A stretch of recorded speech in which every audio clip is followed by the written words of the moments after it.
तो धर्म युद्ध जो ईसाइयों ने मुसलमानों के विरुद्ध या तुर्कों के विरुद्ध जो युद्ध हुआ था, इसमें सब लोग एक जगह आए और धीरे धीरे पश्चिमी यूरोपवासी थे को पूर्व के लोगों के संपर्क में आने का अवसर मिला। तो नवीन विचारों के संपर्क में आए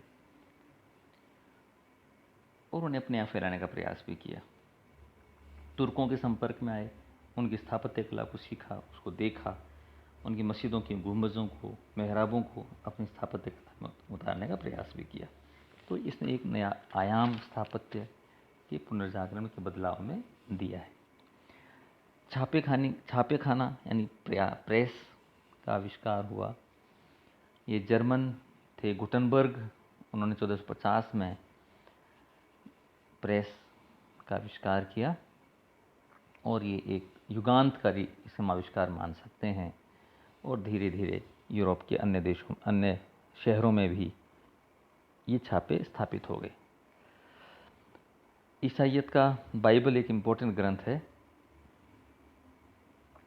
तो उदाहरण के कहते हैं बाइबल या अन्य को धार्मिक पुस्तकें हैं, वो बहुत मात्रा में छपने लगे, सरलता से, सहजता से और सस्ते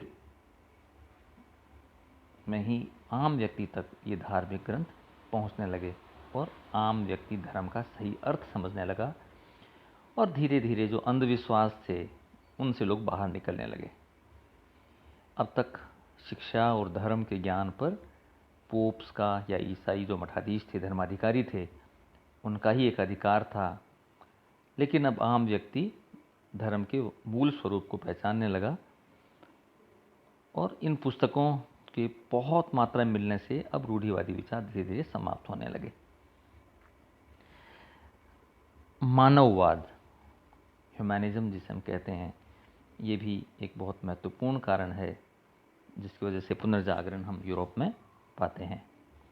इसमें मानवता, मानव के इहलोक यानी जो ये जीवन है, परलोक की बजाय, दूसरे जन्म की बजाय इसको सुखद बनाने का प्रयास होने लगा।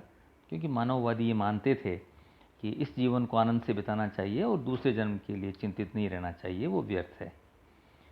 इस तरह से धीरे धीरे मानववादी धार्मिक आडंबरों से मुक्त होने लगे और स्वतंत्र चिंतन मनन करने लगे। इसमें पेट्रार्क का बहुत महत्वपूर्ण योगदान माना जाता है क्योंकि ये काफ़ी इम्पोर्टेंट मानववादी रहे हैं।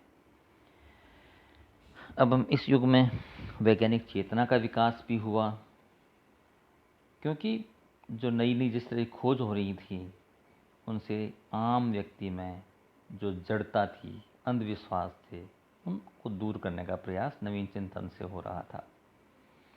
क्योंकि वैज्ञानिकों ने प्रयोग और तर्क के आधार पर सत्य की खोज करने का प्रयास किया। लोगों के विचार में तर्क प्रधान होने लगा और किसी भी बात को बिना प्रमाण मानने को स्वीकार नहीं किया जा रहा था।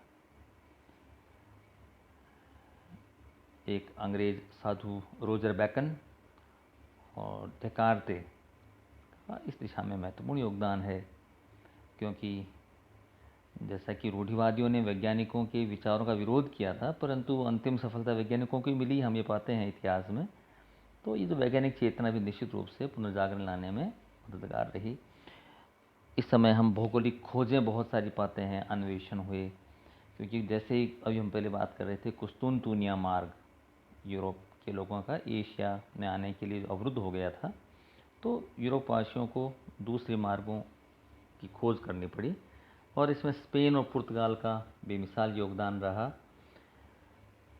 और काफ़ी नवीन समुद्र मार्ग खोज निकाले गए और इससे धीरे धीरे इन खोजों से व्यापारियों के लिए व्यापार का क्षेत्र काफ़ी विस्तृत हो गया। नवीन देशों की खोज से वे लोग विश्व के अन्य सभ्यताओं के संपर्क में भी आए और इससे यूरोप में नवीन विचारधाराएं पनपी जो सामंतवादी या धर्माधिकारी जो थे उनके अत्याचारों से मुक्त होने का प्रयास करने लगे लोग। तो ये जो भौगोलिक खोजें हैं, इन्होंने भी पुनर्जागरण को त्वरित कर दिया और इन सब का मिला-जुला असर हम पाते हैं कि व्यापारिक क्षेत्र में काफ़ी बदलाव आया। भौगोलिक जो खोज हुई, इनके परिणाम स्वरूप व्यापार का क्षेत्र काफ़ी विस्तृत हो गया था। अब यूरोप के लोग भारत और हिंद एशिया, इंडो चाइना तक, पश्चिम में अमेरिका तक व्यापार करने लगे थे। तो व्यापारिक मार्ग काफ़ी विस्तृत व्यापार हो गया था और बढ़ता जा रहा था। धीरे धीरे यूरोप में काफ़ी धन प्रचुर मात्रा में आने लगा, व्यापार इनके पक्ष में होने लगा। व्यापार को आसान बनाने के लिए और कई सारे तरीके ढूंढे गए, कई सारे टूल्स निकाले गए और धीरे धीरे यूरोप में हम पाते हैं कि एक काफ़ी स्थायी बाज़ार, व्यापारिक बाज़ार पनपने लगे। काफ़ी शहर पेरिस, लंदन, एम्स्टर्डम जैसे बड़े बड़े शहर बन गए। यहाँ बड़े व्यापारियों ने स्थायी रूप से बस करके और विलासी जीवन जीना शुरू कर दिया। और जैसा कि पहले हम बात कर रहे थे, इस समृद्ध वर्ग ने कला को प्रोत्साहित किया। तो ये कुछ ऐसे कारण हैं जिनकी वजह से हम पाते हैं कि बहुत जल्दी पुनर्जागरण हम यूरोप में इस क्रिया को एक्टिव किया, बहुत तीव्र गति से इसको फैलने में मदद किया। अब एक विशेष जो पक्ष इस संदर्भ में हम बात करते हैं, वो पक्ष ये है कि ये जो पुनर्जागरण यूरोप में चल रहा था, ये सबसे पहले इटली में ही क्यों प्रारंभ हुआ, यूरोप के अन्य देशों में क्यों नहीं हुआ। तो ये जो हमने कारण पहले डिस्कस किए हैं, जो बात कर रहे थे, ये तथ्य हम पाते हैं कि इटली में हम इनका कंसंट्रेशन पाते हैं।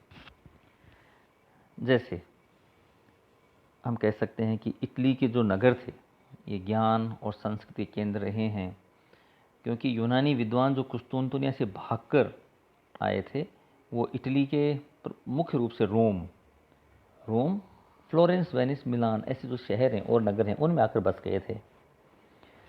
यहाँ शैक्षणिक केंद्रों की स्थापना हुई और इन केंद्रों के माध्यम से यूनानी और रोम के विद्वानों के विचारों का आदान प्रदान हुआ। अर्थात रोम में जो विचार चल रहे थे, वो जो यहाँ लोग रह रहे थे, और दूसरे जो ग्रीस से आए थे, अर्थात कॉन्स्टेंटिनोपल, कुस्तुनतुनिया से जो आए थे, वो यूनानी जो ज्ञान साथ लाए थे, उन दोनों का आदान प्रदान हुआ, मिश्रण हुआ। तो इटली में ही हुआ। मानववाद की हम बात कर रहे थे कि ये पुनर्जागरण में एक बड़ा महत्वपूर्ण सहायक विचारधारा थी। तो मानववाद का केंद्र भी इटली में ही था, और वो भी फ्लोरेंस नगर में था, क्योंकि मानववाद के जन्मदाता पेट्रार्क को मानते हैं। पेट्रार्क, दांते और बोकाचियो, ये जो प्रमुख चिंतक थे, मानववादी थे, ये सब इटली, और वो भी फ्लोरेंस नगर के रहने वाले थे। तो ये नगर मानववाद का प्रमुख केंद्र था। दांते ने तो अपनी पुस्तक डिवाइन कॉमेडी के माध्यम से मध्यकाल में जो रूढ़िवादी भावनाएं थीं या सामंतों का जो नैतिक पतन था, उस पर तीक्ष्ण प्रहार भी किया है।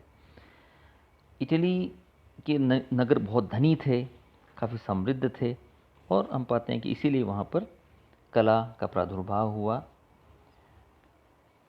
चर्च, सेंट पीटर चर्च, गिरजाघर का नाम हम सुनते हैं, जो बहुत सुंदर प्रकृति है और इस समय बनाया गया था।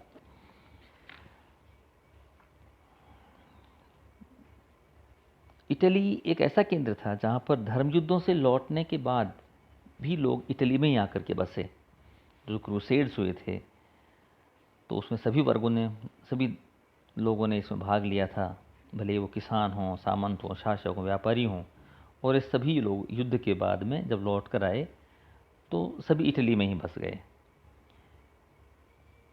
तो जो पूर्वी देशों के या मुस्लिम सभ्यता के विचार जो अपने साथ लाए थे, उन्हें ये इटली में ही प्रसारित करने लगे। तो इटली में निश्चित रूप से एक वैचारिक क्रांति आई और बदलाव आया। हम इसमें लोरेंजो के सहयोग को नहीं भूल सकते हैं। लोरेंजो इटली में रहने वाला एक बहुत ही धनी पुरुष था, बहुत बड़ा व्यापारी था। ये कलाकारों को अपने आश्रय देते थे, और उनके प्रयासों के फलस्वरूप हम पाते हैं कि फ्लोरेंस में नवीन कला का केंद्र बना, और पुनर्जागरण में इस नगर का बहुत बड़ा सहयोग रहा। लोरेंजो ने यूनानी जो पांडुलेख थे, इनका लैटिन भाषा में अनुवाद करवाया, जिसने पुनर्जागरण को रफ्तार दी। और इन्हीं कारणों से वेनिस उस समय इटली का एथेंस बन गया था, ये भी इसके लिए कहा जाता है। और एक महत्वपूर्ण सहायक कारण जिसने इटली में ही सर्वप्रथम पुनर्जागरण को आरंभ करने में मदद की, वो था कि जो इटली में रोम है, रोम लैटिन भाषा या लैटिन साहित्य का केंद्र रहा था। पुनर्जागरण आंदोलन में लैटिन और यूनानी भाषाएं दोनों ही सहायक सिद्ध हुई, जैसा हम बात कर रहे थे। यूनानी साहित्य को कॉन्स्टेंटिनोपल या कुस्तुनतुनिया से आने वाले यूनानी विद्वान अपने साथ लाए थे, जबकि लैटिन साहित्य का सारा भंडार इटली में पहले से उपलब्ध था। तो इन दोनों को परस्पर साहित्य का आदान प्रदान करने में मदद मिली। पुनर्जागरण से पूर्व यूरोप की एक मात्र भाषा लैटिन ही थी।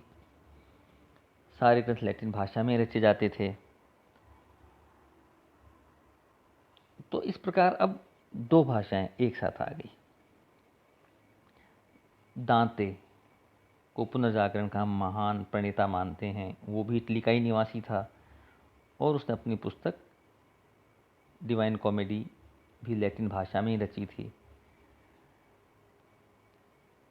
तो ये कई सारे ऐसे कारण हैं जिनकी वजह से हम पाते हैं कि ये पुनर्जागरण सर्वप्रथम इटली में ही प्रारंभ हुआ। Thank you.